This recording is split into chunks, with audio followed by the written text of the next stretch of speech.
Assalomu alaykum. Ramazonning 16-kuni. Islom tarixidagi buyuk onalar silsilasi davom etadi. Sofiya bint Abdul Muttolib radhiyallohu anha. Ulug' sahobiya, payg'ambar alayhissalomning ammalari. Bu ayol Quraysh qabilasidan bo'lib, Makka da tavallud topgan. Ota tarafdan Rasulullohga qarindosh bo'lib, Sofiyaning otasi ul zotga bobo bo'ladi. Sofiya bint Abdul Muttolibning onasi Xola bint Vahb Rasulullohning onalari Omina bilan opa-singil bo'lgan. Demak, Sofiya payg'ambar alayhissalomga ham xolavachcha, ham amma bo'ladi.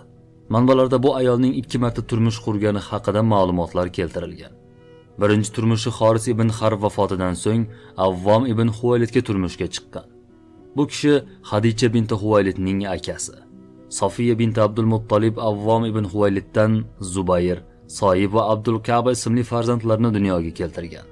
Farzandlari orasida tirikligida jannatga kirishi bashorat qilingan 10 nafar sahobiydan biri Zubayr ibn Avvom roziyallohu anhu ham bor edi. Otadan erta yetim qolgan Zubayrni onasi Sofiya matonatli va chidamli qilib o'stirgan. Sofiya bint Abdul Muttolib roziyallohu anha payg'ambar sollallohu alayhi va sallamga yoshlik chog'larida ona o'rnida tarbiya berishga harakat qildi va ukasining o'g'li bir kun kelib ulug' inson bo'lishiga ishonardi. Doimo jiyaniga ko'plab yaxshiliklar va muruvvat ko'rsatib, mehr berib kelgan. Sofiya chiroyli she'r va qasidalar yozgani bilan ham mashhur. Rasululloh alayhissalom vafot etganlarida bir she'r yozib, musulmonlar qalbini larzaga solgan edi. Islomdan avval ham, keyin ham erkaklarni shoshirib qo'yadigan darajadagi jasorati bilan nom chiqargan Sofiya roziyallohu anha o'g'li Zubayr ibn Avvomni ham diniga va yaqinlariga sadoqat ruhida tarbiya qildi. O'zi ham qo'lidan kelgancha islom dinining quvvati bo'lishga intilib kelgan. Sofiya bint Abdul Muttolibning o'g'li, islomning buyuk sahobalaridan biri Zubayr ibn Avvom. U bolaligida qattiq qo'l va jasur bo'lib o'sdi. Bir kun odamlar unga "Onang seni qattiq jazolaydi. U senga shunday tarbiya beradiki, sen qattiq tabiatli bo'lib ketasan" deydi. Shunda u javob qildi: "Onam menga jasorat va matonatni o'rgatadi" dedi. Haqiqatan ham Zubayr ibn Avvom islomning buyuk mujohidlaridan biri bo'ldi. Bu uning onasi Sofiya bint Abdul Muttolibning o'ziga xos tarbiyasidan dalolat berardi. Zubayr ibn Avvom haqida ortiqcha ta'rifning hojati yo'q. Rasululloh alayhissalomga vahiy kelgach, da'vatni o'z yaqinlaridan boshladilar. Abdul Muttolib oilasidan erkaklar, ayollar, qariyalar va bolalarni yig'ib, Allohdan kelgan xabarni ma'lum qilib, payg'ambarlik berilganini e'lon qildi. Sofiya bint Abdul Muttolib va o'g'li Zubayr ibn Avvom ilk musulmonlar qatorida islomni qabul qildilar. U akasi Hamzat ibn Abdul Muttolibni ham islomga da'vat qilib, uni musulmon bo'lishiga sababchi bo'lgan. Sofiya onaning shijoatini quyidagi voqeadan ham bilib olsa bo'ladi. Abu Lahabning Rasulullohga berayotgan aziyatlarini ko'rgan Sofiya bint Abdul Muttolib bir kun unga: "Ey Abu Lahab, sen uning dinini xor va zaif qilmoqchimisan?" Ammo bashoratchilar Abdul Muttolib avlodidan bir payg'ambar chiqishini bashorat qilganlar.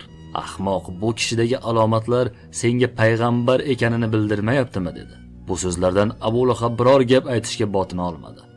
Sofiya bint Abdul Muttolib Rasululloh bilan birga Uhud, Xaybar, Xandaq janglarida ishtirok etdi. Ayollar orasida g'azotga chiqqan ilk ayol ham aynan Sofiya bint Abdul Muttolibdir. Uhud jangida muslima ayollar qatorida yarador jangchilarga suv berishda ishtirok etgan. Bundan tashqari qurollarni tashish va kamon o'qlarini yetkazib berishda jonbozlik ko'rsatgan. Uhud jangida Sofiyaning akasi, islom tarixidagi buyuk shaxs, shahidlarning sayyidi bo'lgan Hamzat ibn Abdul Muttolib jasadini Rasululloh bilan Zubayr ko'rdilar. Sofiya bint Abdul Muttolibning yaqinlashayotganini ko'rgan payg'ambar alayhissalom: "Ey Zubayr, ayol kishi kelyapti. Uni yaqinlashtirma, qo'rqib ketmasin" dedilar. Shunda Zubayr ibn Avvom: "Onajon, yaqinlashmang, orqaga qayting" dedi. Zubayr onasi Sofiyani yana oldinga talpinayotganini ko'rib: "Yo onajon, buni Rasululloh buyurdi" dedi. Sofiya bint Abdul Muttolib akasi o'lganini eshitgani, jon taslim qilganidan xabari borligini ta'kidladi. Shunda Rasululloh Zubayrga uni qo'yib yuborishni amr etdilar. Sofiya akasining jasadi oldiga keldi. Uning quloqlari, burni kesilgani, qorni yorib, jigari sug'urib olinganini ko'rib, "Inna lillahi va inna ilayhi roji'un" oyatini o'qidi va Allohga sabr qilishini ta'kidladi. Bu holat bilan Sofiya roziyallohu anha o'zining naqadar sabrli ayol ekani va Yaratganning qazosini chiroyli sabr ila qarshi olishini namoyon etdi. Boshqa ayol bo'lganida o'zini tashlab yuborib, musibat ustiga musibat bo'lishi mumkin edi. Ammo Sofiya unday ayollardan emasdi. Sofiya roziyallohu anhoning kimligini quyidagi voqea bilan ham yaxshiroq tanib olishimiz mumkin. Handaq jangi vaqtida bir ish sodir bo'ldi. Bu jangda mushriklar Madinaga katta qo'shin bilan hujum qildilar va musulmonlar shahar atrofiga xandaq qazib, o'zlarini himoya qildilar. Ammo bu paytda Madinada orqa tarafda bo'lgan ba'zi yahudiy qabilalari, xususan Banu Qurayza qabilasi, musulmonlarga xiyonat qilib, dushman tomonga o'tib ketishdi. Bu holat Madinada qolgan ayollar va bolalar uchun juda xavfli edi. Shu bois payg'ambarimiz alayhissalom ayollar va bolalarni Hasson ibn Sobitning qal'asiga joylashtirgandi. Ular orasida payg'ambar alayhissalomning ammasi Sofiya bint Abdul Muttolib ham bor edi. Bir payt qal'a atrofida bir yahudiy josus aylanib yura boshladi. U josus musulmonlarning qal'a ichida himoyasiz ekanligini bilib olish uchun kelgan edi. Agar qal'a ichida erkaklar yo'qligini bilib, bu xabarni dushmanlarga yetkazsa, ular hujum qilib ayollar va bolalarni qirib tashlashi mumkin edi. Sofiya bint Abdul Muttolib bu holatni sezib qoldi va qal'adagi qariya erkaklardan biriga bu josus uni o'ldirish kerak, aks holda u dushmanlarga ma'lumot yetkazadi dedi.